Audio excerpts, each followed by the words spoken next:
దాడులు, అఘాయిత్యాలు, అమానుషాలు YSR Congress party cadre మీద ఇష్టారాజ్యంగా దాడులు చేయించి వ్యవస్థలను చేతిలో పెట్టుకొని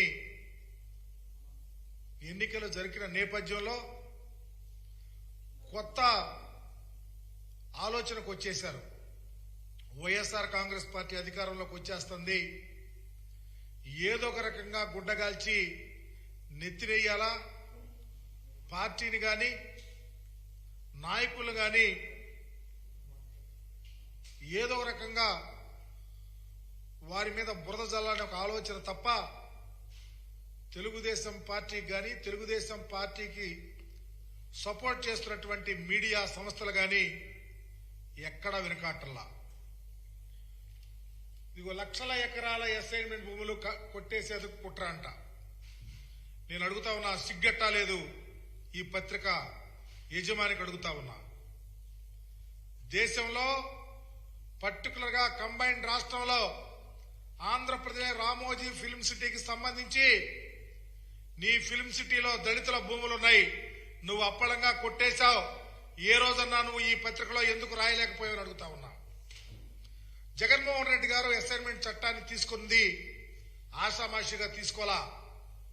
2003కి ముందు 20 సంవత్సరాలకు ముందు ఏ దళితుడైతే భూమిని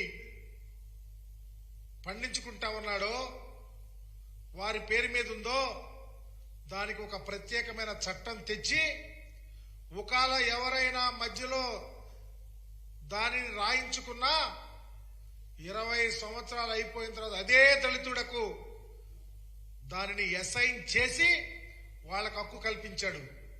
మీరు రాసిన వెర్రి రాతలకు ఎవరో వాళ్ళు చేయించుకున్నారు, వీళ్ళు చేయించుకున్నారు లేకపోతే అని చెప్పి రాస్తే అవి అది కాదు. 20 years కంప్లీట్ అవ్వాలా. మరలా ఏ దళితుడికైతే అసైన్ చేసిందో ఆ దళితుల పేరు మీద వస్తే వాళ్ళు అమ్ముకోవచ్చు, ఎవరైనా కొనుక్కోవచ్చు. ఏదో నాగార్జున ఇంకొకలో రాయించుకున్నారని చెప్తా ఉన్నారే, అవన్నీ అభూత కల్పనలు. మేము చెప్తా ఉన్నాం, ఎవరు రాయించుకున్నా చట్టానికి లోబడి రిజిస్ట్రేషన్ అవ్వాల్సిందే. మీకులాగా రాజధాని ప్రాంతంలో చంద్రబాబు నువ్వు నీ అంటుకో 4,000 కోట్ల రూపాయలు ఖరీదు చేసే దగ్గర 1,100 ఎకరాలు మీరు రాయించుకున్నారే.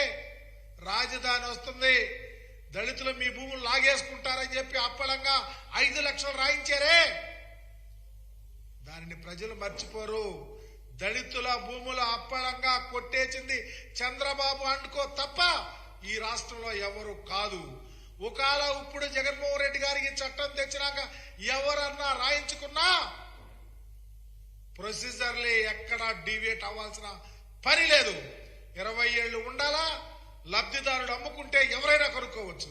మీకులాగా తప్పుడు ఆలోచనలు, మీకులాగా దళితులను మోసం చేయటం, దళితుల మీద అవగాహనగా మాట్లాడటం, దళితుల్లో ఎవరైనా పుట్టాలనుకుంటారంటాం, దళితుల భూములు దండుకోవటం, భయపెట్టడం, బాపెట్టడం, మోసాలు చేయటం, కేసులు పెట్టడం, భయభ్రాంతులు చేయటం మీకు వెన్నతో పెట్టిన విద్య. మీ కళ్ళు ఏమైపోయినా అడుగుతా ఉన్నా.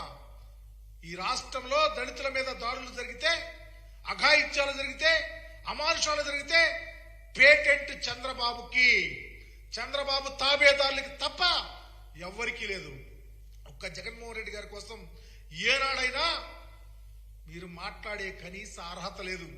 ఎందుకంటే దళితులు బాగుండాలన్నా, దళితులు ధైర్యంగా బ్రతకాలన్నా, గుండె మీద చేసుకుని ఉండాలన్నా, వాళ్ళతో నీకు ఇవ్వందేనని చెప్పేసి వాళ్ళు నా వాళ్ళని చెప్పి నా ఎస్సీలు, నా ఎస్టీలు, నా బీసీలు, నా మైనారిటీలు అని చెప్పిన రాజకీయ ఉద్దండు ఈ దేశంలో జగన్మోహన్ రెడ్డి గారు. మీకులాగా దళితుల భూములు లాక్కుంటున్నారు ఎవ్వరు. నేను చెప్తా ఉన్నా, ఈ రాష్ట్రంలో దళితుల భూములు లాక్కుని తిని పందికొక్కులాగా బలిచింది తెలుగుదేశం పార్టీ తప్ప ఎవరు లేరు. ఏదో మీకు అయిపోయింది, ఇక తెలుగుదేశం పార్టీ కోసాలు కదిలిపోతున్నాయి. జగన్మోహన్ రెడ్డి గారు రేపు ప్రమాణ స్వీకారం విశాఖపట్నంలో చేస్తున్నాడని ఒక దుగ్ధతో, ఒక భయంతో ఈ వెర్రి రాతలు రాయిస్తా ఉన్నారు, ఈ వెర్రి వేషాలు వేయిస్తా ఉన్నారు. మేము చెప్తా ఉన్నాం, ఈ రాష్ట్ర చరిత్రలో ఏ దళితుడైనా ధైర్యంగా బ్రతకాలని కోరుకున్నది జగన్మోహన్ రెడ్డి గారు తప్ప ఎవరు కాదు. మీ ఆలోచనలే మా మీద వ్యతిరేక ఆలోచనలు, మీ యొక్క అలవాట్లే అంటూ అలవాట్లు, మీ అలవాట్లే మోసపు అలవాట్లు. దళితుల్లో ఎవరైనా పుట్టాలనుకున్నాను నువ్వు, దళితులకు రాజధాని ప్రాంతంలో భూములు ఇస్తుంటే డెమోగ్రాఫికల్ ఇంబ్యాలెన్స్ వస్తుందని చెప్పిన నీవు దరిద్రుడివి, దళితుల పాలిట ఒక రాక్షసుడివి. ఇలా రాయించి మా మీద రాయించి, మా పార్టీ మీద రాయించి చివరికి బరిదెగిస్తా ఉన్నారు. ఒకే ఒక కారణం, 9వ తారీఖున జగన్మోహన్ రెడ్డి గారు పట్టాభిషేకం విశాఖపట్నంలో చేయబోతా ఉన్నారు. ఆ ఒక్క భయంతోనే ఈ వెర్రి రాతలు వెర్రి కోతలు చేయిస్తున్నారు తప్ప మీ ఆలోచన ఏనాడు దళితుల కోసమో, దళిత సంక్షేమం కోసమో, దళితుల అభివృద్ధి కోసమో చట్టాలను మీ చుట్టాలుగా తీసుకొని పనిచేస్తున్నారు తప్ప చట్టాలు ఎప్పుడూ రాజ్యాంగానికి లోబడి పేద ప్రజల బాగుండాలా, బ్రతకాలని ఆలోచించే కుటుంబం జగన్మోహన్ రెడ్డి గారి, రాజశేఖర రెడ్డి గారి కుటుంబం తప్ప చంద్రబాబు అనే వ్యక్తి ఎప్పుడూ దళిత వ్యతిరేకి. అందుకనే ఈ కోతలు రాస్తా ఉన్నారు. నేను ఛాలెంజ్ చేసి చెప్తా ఉన్నా, నీవు ఈ కోతలు రాతలు రాసే ముందు నువ్వు ఒక్కసారి గురుగింజ సామెత చూసుకోండి. నువ్వు ఇక్కడ రామోజీ ఫిల్మ్ సిటీకి వెళ్ళు, రాజధాని ప్రాంతానికి రా, విశాఖపట్నం వెళ్ళు, ఎక్కడెళ్ళినా వెర్రి కోతలు వెర్రి వేషాలు మీరు తప్ప వైఎస్ఆర్ కాంగ్రెస్ పార్టీ ఎక్కడ చెయ్యనగాక చేయదని తెలియపరుస్తూ, చంద్రబాబు నాయుడు తెలుసుకో, 4వ తారీఖున నీ యొక్క రథ చక్రాలు ఊడిపోతాయి, గమనించు. అనవసరమైనటువంటి గొడవలు ఈ రాష్ట్రంలో సృష్టించొద్దు. ఇప్పటికీ చెబుతా ఉన్నాం, ప్రజాస్వామ్యంలో ఉన్నాం. చట్టాలను మనం బాధ్యతాయుతంగా స్వీకరించి ముందుకెళ్దాం. వైఎస్ఆర్ కాంగ్రెస్ పార్టీ అనేది